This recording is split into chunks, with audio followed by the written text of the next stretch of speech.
Olá, pessoal. Vamos dar continuidade à nossa revisão do primeiro bimestre. Hoje nós vamos ver as propriedades da matéria. Essa matéria, né, que é objeto de estudo da química, né? Lembre-se, química sempre vai estudar a matéria e energia, esses dois elementos essenciais. Então, essa matéria, né, que a gente já comentou alguns termos que essa matéria possui. A gente já viu as unidades de medida que servem para medir, para testar, para fazer experimentos com essa matéria, né? E a gente percebe também que essa matéria possui propriedades ligadas a ela. E agora nós vamos comentar sobre as propriedades gerais, ou seja, as propriedades que são comuns a qualquer tipo de matéria, a qualquer tipo de substância. Você observa estas propriedades aqui, são características a todas, né? Por exemplo, extensão. Deixa-me dar um zoom aqui para vocês terem uma noção. Aqui uma carreta foi passar no ônibus com a ponta estreita. O que quer dizer a extensão? É o espaço que a matéria toma, que a matéria tem no espaço, ocupa, que a matéria ocupa. Como a definição de matéria, né? É o que? Tudo aquilo que tem massa e ocupa lugar no espaço. Então, a extensão é esse volume, é esse espaço que é ocupado pela matéria. Tudo que for matéria tem essa propriedade de extensão nela, né?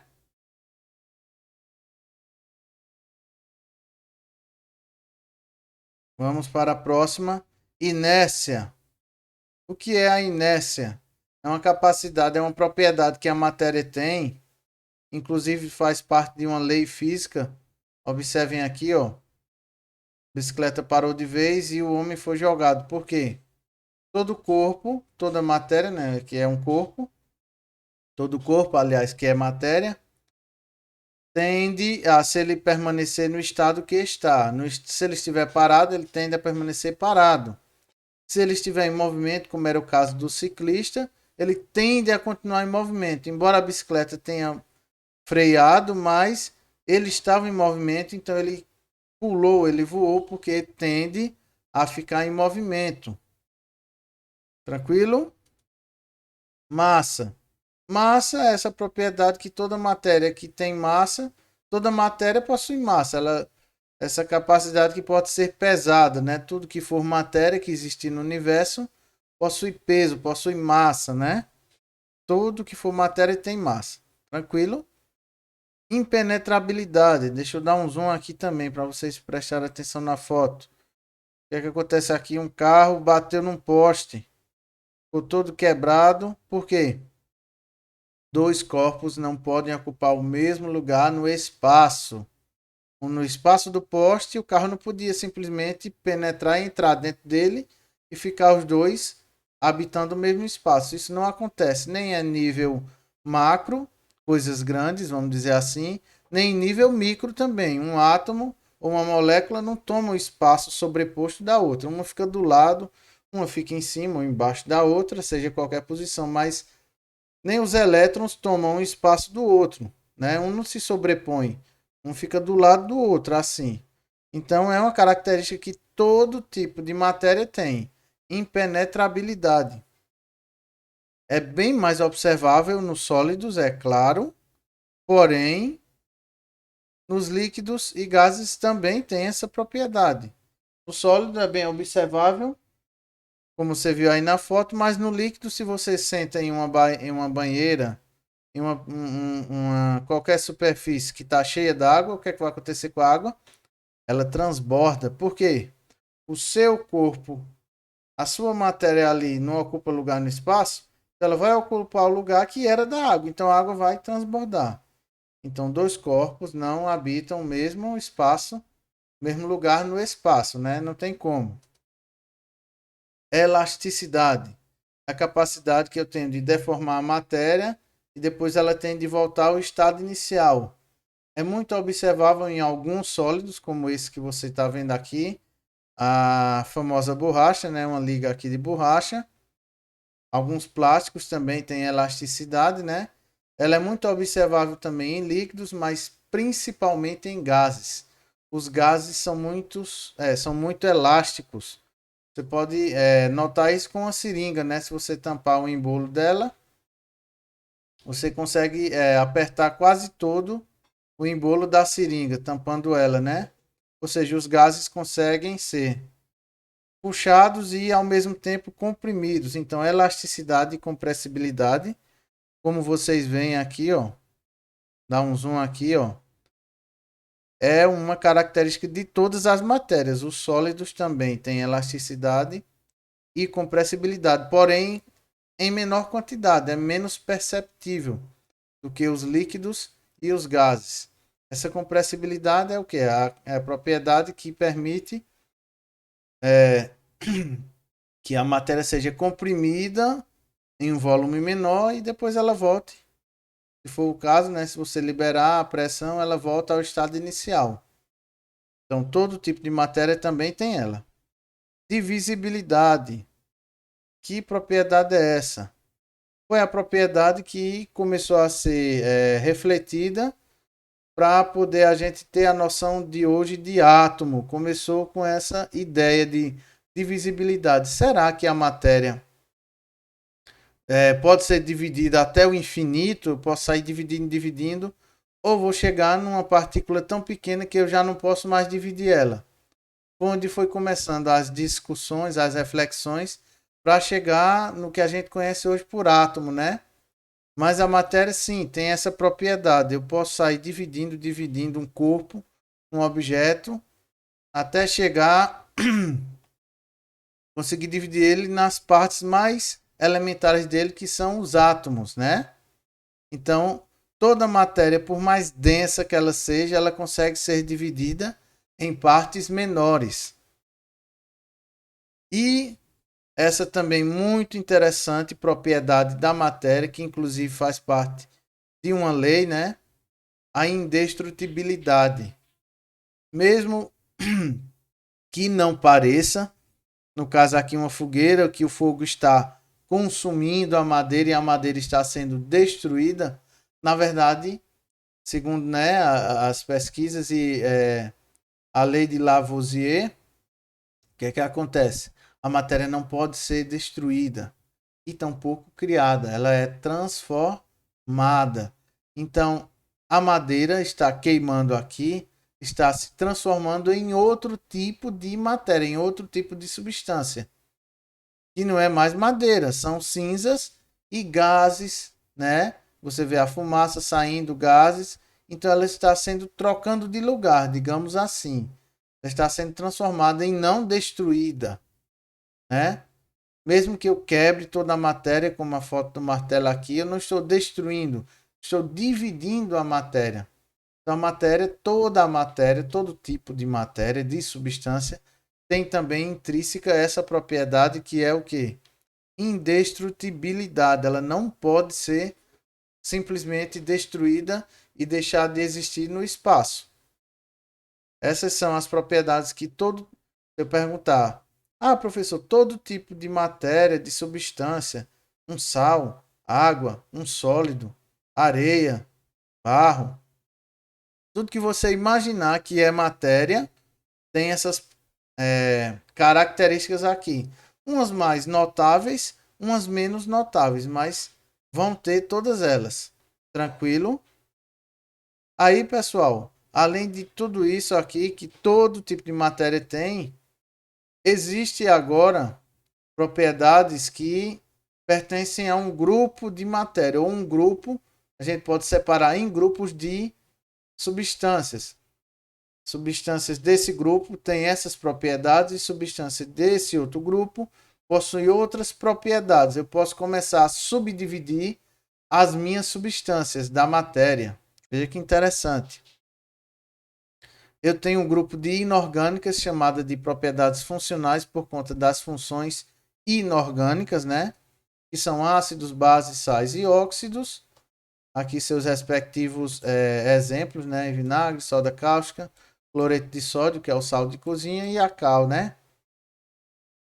Esses são o que? São tipos de substâncias que têm essas funções. A função de ácido, uma função de base, né? As substâncias podem ser classificadas desse tipo também. E existem as funções orgânicas, são aquelas funções que compõem os organismos vivos, né, os seres vivos. Tem os hidretos, né, os hidrocarbonetos, os álcools, aldeídos, cetonas e amidas. Essas são as principais funções, substâncias de função orgânica, função inorgânica e as funções orgânicas que vão compor os compostos orgânicos. Então eu saí do geral e estou começando a especificar a minha matéria, né? Em grupos funcionais, orgânicos e inorgânicos. Tranquilo? Eu posso ainda especificar mais ainda minha matéria, pessoal. Como? Partindo para as propriedades específicas da matéria. Veja só, eu comecei classificando todo tipo de matéria, já comecei a agrupá-la, colocá-la em grupos e agora eu pego cada matéria, cada substância e vou estudar as propriedades que cada uma substância que existe vai possuir. Então eu começo aqui a conhecer a identidade, vamos dizer assim, de cada substância, pessoal, através de quê? Dessas propriedades específicas da matéria. E são quais? São divididas em três grandes grupos. As organolépticas, que são quais? São elas que determinam a particularidade que é observada pelos cinco sentidos, ou seja, cor, odor, sabor e brilho, né? Textura, que é sentida pelo tato. Tudo isso que a matéria possuir são propriedades organolépticas, vão chamar a atenção dos nossos sentidos, né? Tem uma cor, tem um odor, brilho, isso são características da matéria. Alguns tipos de substâncias não vão ter cor, mas vão ter odor, ou vão ter odor, não vão ter cor, né? Os gases podem conter odor, mas não tem cor, não vão ter sabor, não vão ter brilho, mas importa que o conjunto pode ter dois ou três propriedades organolépticas numa mesma substância. Então ajuda a caracterizar, dizer aquela substância é água e não é sal. Porque, olha, tem cor, é desse jeito, tem esse sabor salgado, não tem sabor. Então as propriedades organolépticas servem para classificar melhor ainda as substâncias. As propriedades químicas, né, estão altamente relacionadas com o que a gente já comentou de reações químicas. Então, são as propriedades que acontecem na matéria que reagem e transformam essa substância, essa matéria. Então, uma substância X, qualquer uma que você queira considerar, vai ter propriedades nela, né, que indicam uma transformação química, que ela pode passar por uma transformação química. Aí o que é que você tem que perceber? Algumas substâncias são mais suscetíveis, reagem com mais facilidade, outras com menos, né? Por exemplo, combustão. Algumas substâncias entram em combustão com muito mais facilidade. Por exemplo, madeira, papel, gasolinas, né? Como etanol, essas coisas entram em combustão com maior facilidade. Oxidação, outro exemplo bem interessante. O ferro entra em combustão, entra em oxidação, oxida, com muito mais facilidade do que o ouro ou a prata, que são considerados metais nobres por conta disso, porque são bem mais resistentes à oxidação. Então, elas vão possuir essas características, essas propriedades químicas, as substâncias, porém em graus diferentes, né? Então, essa propriedade química ajuda a perceber as reações químicas que aquela substância pode acontecer com ela, né? Suscetível àquelas transformações químicas, né? Da substância. Então, aquela substância reage. Então, aquela substância é um sal, é um ácido. Por essas características químicas, dá para distinguir também substâncias, né? E as características, as propriedades físicas da matéria são uma identidade dela muito particular também, assim como as químicas. As organolépticas podem e ajudam sim, só que as químicas e principalmente as físicas, eu friso nas físicas, podem distinguir e tirar dúvidas se você estiver em dúvida entre duas substâncias que se parecem muito, que têm a mesma cor, que têm o mesmo sabor, que têm o mesmo brilho, ou que são dois líquidos que não têm cor e que dois líquidos que reagem com água, por exemplo, ou não reagem com água, por exemplo. Mas como é que você vai tirar a dúvida mesmo? Ah, essa substância aqui é acetona e essa é álcool, né? Como é que eu vou tirar a dúvida? Aí eu venho para as propriedades específicas do tipo físicas. Essas são as propriedades que ocorrem sem transformação da substância. Então a substância não vai se transformar em outra, então eu tenho a garantia que vai ser aquela mesma substância. Então eu vou pegar essas propriedades físicas, vou testá-las e vou saber de qual substância eu estou trabalhando, com qual substância. Então entra quem? Ponto de fusão, ponto de ebulição, todas essas aqui que envolvem temperatura, envolvem densidade, essas outras coisas e não alteram, né? Lembre-se, os fenômenos físicos não alteram a matéria. Quem altera são os fenômenos químicos, as reações químicas. Vamos aqui falar um pouco mais específico das propriedades físicas, que elas são como que fosse a identidade precisa mesmo das substâncias. Com ela eu consigo distinguir duas substâncias muito parecidas, mas que não são a mesma, né? Com as propriedades físicas. Por exemplo, ponto de fusão e solidificação. Com o termômetro eu vou conseguir achar isso aqui, a temperatura da passagem do estado sólido para o líquido ou vice-versa, né? Toda substância vai ter a sua ponto de fusão específico. A água, o sal, o açúcar, qualquer substância que você pensar vai ter o seu ponto específico de fusão ou de solidificação. Da mesma forma, o ponto de ebulição para se transformar em gás, ou do gás se transformar em líquido, liquefação. Essa temperatura de passagem, esse ponto, também vai ser específico de cada substância. A água tem um, o álcool tem outro, a acetona tem outro. Então, isso aqui vai servir para diferenciar bem da identidade a cada substância. Dureza, as substâncias, cada substância tem a sua dureza também específica. É mais para o sólido, né? Essa capacidade de dureza, essa propriedade mais bem observada no sólido, né? Que é a resistência ao que? Ao risco. E aqui está, né, naturalmente, ou seja, na natureza, o mineral, a substância que é mais dura, que é mais resistente ao risco é o diamante, né? Tenacidade é outro que às vezes é até confundido com dureza, que é a resistência ao choque mecânico. Veja só que interessante. O diamante risca todos os tipos de metais. Mas você está vendo aqui esse metal, ó, todo amassado, mas ele não quebrou. Se você pegar um martelo e martelar o diamante, ele vai quebrar um pedaço. Isso significa que o diamante é mole? Não. O diamante tem menor tenacidade do que o aço do metal, do martelo.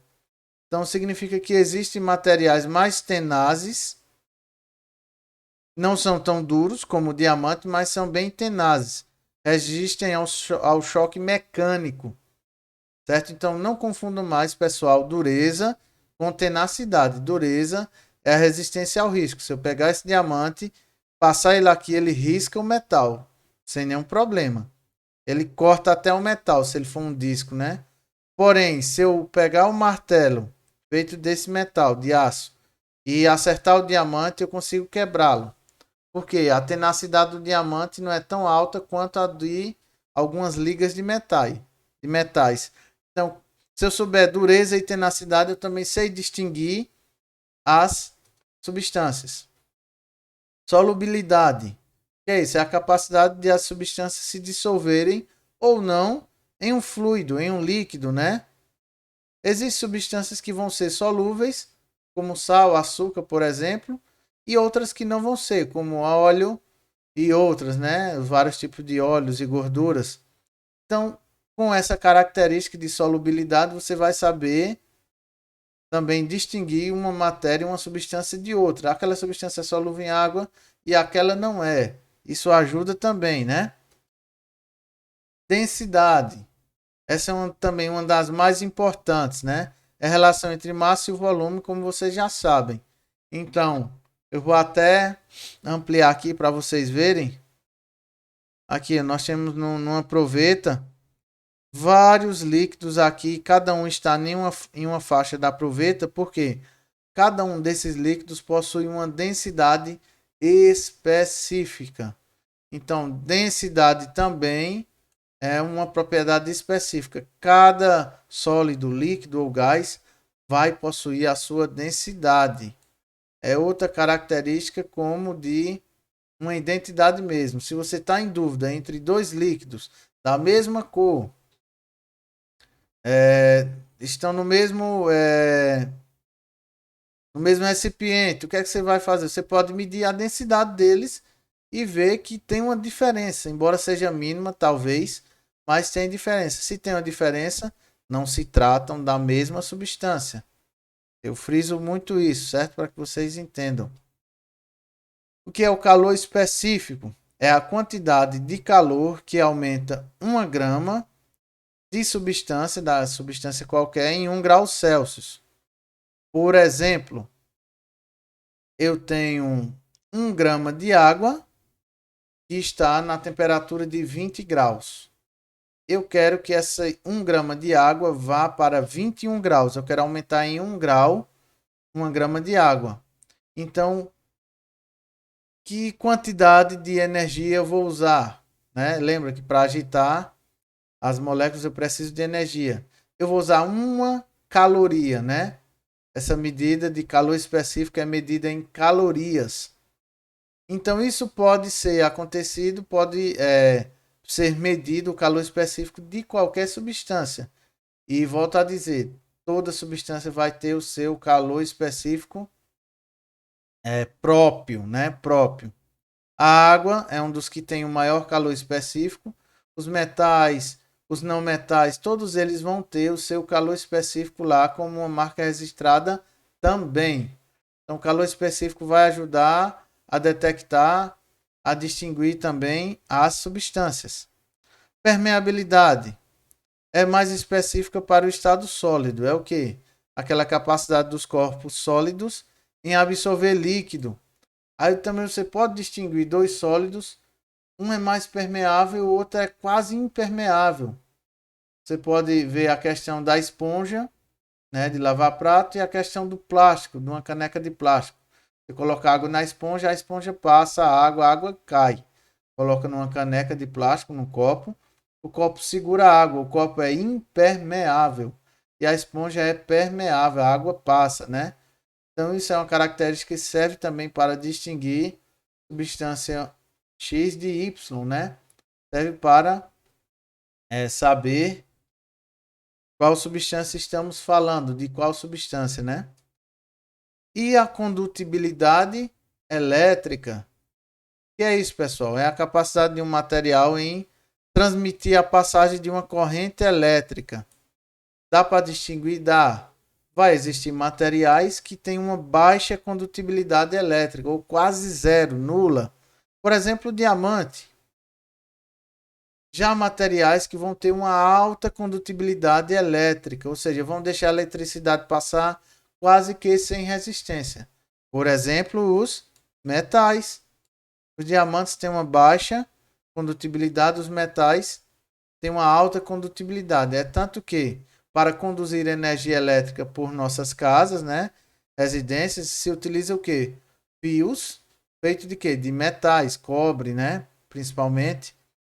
Então, os metais vão ter essa alta condutibilidade. Você está em dúvida, você pega um material que parece um metal, né? Dois materiais ali e tal, os dois tem a mesma cor, a densidade é parecida, o calor específico é até parecido.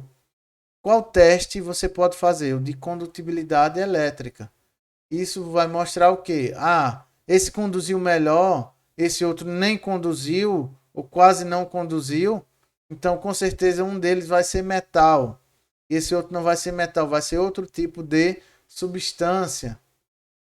Deu para entender, pessoal, que essas propriedades são justamente para você classificar a matéria, para você subdividir e saber realmente a identidade de cada substância que você esteja estudando, esteja trabalhando no momento. Tranquilidade? Ok, nós ficamos por aqui e até a próxima aula. Um abraço.